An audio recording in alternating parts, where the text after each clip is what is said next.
everybody, Jerk here, and on today's episode of The Really Big Shoe, we have Kraken 168 in the Z-23, or Z-23 if you live outside of the US, I think. Let me preface this game by saying I am no Z-23 expert. I checked, and I have 154,000 Elite XP in this ship, which is a very far cry from the 2 million I have in the Fletcher, but still about 3 times as much as the 48,000 I have in the Udachi, and let me stop you right there. Do not ask for a Kraken in the Udachi. I will not play that boat. 9. I would be willing to bet that the majority of my XP came from me trolling around with the Commander Blue, where I could get the torpedo reload down to I think 40 seconds with where my commander is now. But after messing around with that a while ago, I put on some Old Bay seasoning. It's great for destroyers and crab. I love me some twist and track, and having struggled with this destroyer as a torpedo boat, I think I found a way to make it work for me, and that's as a gunboat with them tig ol' 150s. Because the guns on here are very good. I might even switch an inspiration out for better dispersion. That'd probably make it even better for me. On to the match. We find ourselves again on Two Brothers, which you won't hear me complain about. This is one of my favorite maps. And if you've followed this channel for a bit, you'll know I've been getting a fair number of Krakens on here of late. And I must have said today's secret word, because here comes our first victim. The Red Fletcher. So, I'll just pop my smoke and hit the old sonar. And happily blast away unspotted. And this right here is one of the Z-23's strengths. That sonar is a perfect trap for destroyers headed towards you. There's just no way they can close the distance fast enough before being sunk.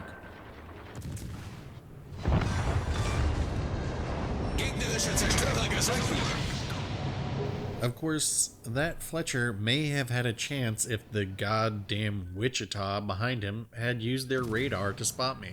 But Wichita player's gonna Wichita, and since I have a little while left on my smoke, I'll just sit here and shoot. And check out the damage numbers I'm getting here.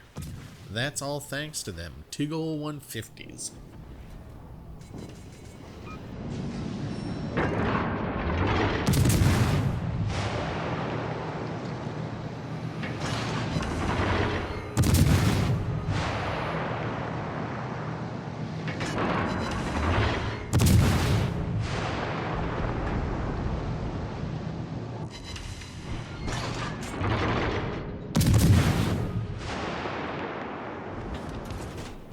And I'm not saying by any means that that was all me, but we got rid of about half of that Wichita's health. So let me just drop some fish in the water, and let's reposition. You know, I wish we had a better replay system. I'd really be interested in seeing how the other side is faring right now. We do have a Grozakur first over there. That's why the red team has 2 destroyers, as this is technically a legendary game, despite there being only 1 legendary ship. And seeing as things are a little slow right now, let's do a mini-map analysis. Our west side is like a bad bread dough. Clumpy. One of the ships over there is taking a very aggressive forward position, which I like. That's usually where I try to position myself if I can, but the other 3 are just about where they spawned.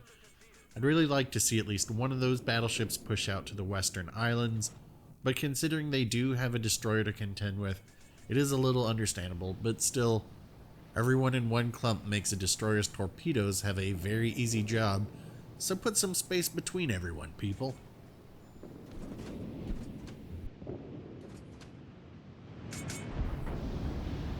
Back on our side, we are a little less clumpy. I've got a cruiser next to me for support, thank you very much, and our battleship is still in our spawn with another cruiser.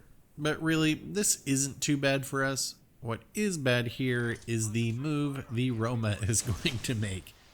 And this could be frustration with their teammates. I certainly know how that feels. I do this myself.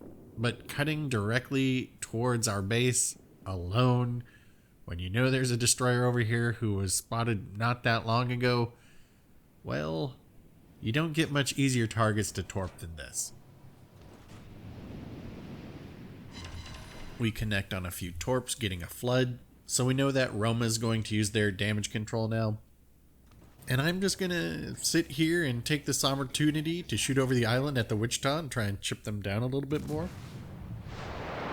Undeterred by the 3 torpedoes, the Roma continues their march to our base, so I'm going to send off another welcome gift. One mistake I did make here was forgetting to take into account the Roma changing their speed.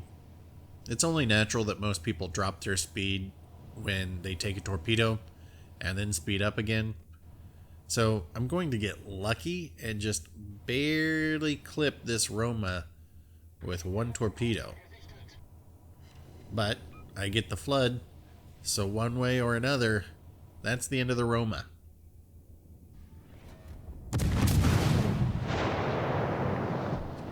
And since they're here, let's just go ahead and get rid of that Wichita too, because I love sinking Wichitas. Is that not a double strike? How is that not a double strike? Oh well, we'll take it. That's how it's done. With this side of the map cleared, our team can begin the slow march up the coast to the red base. And so, since this is going to take a couple minutes, enjoy Dance of the Sugar Plum Fairies, or just jump 2 minutes ahead in the video.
Alright, we are back from our commercial break.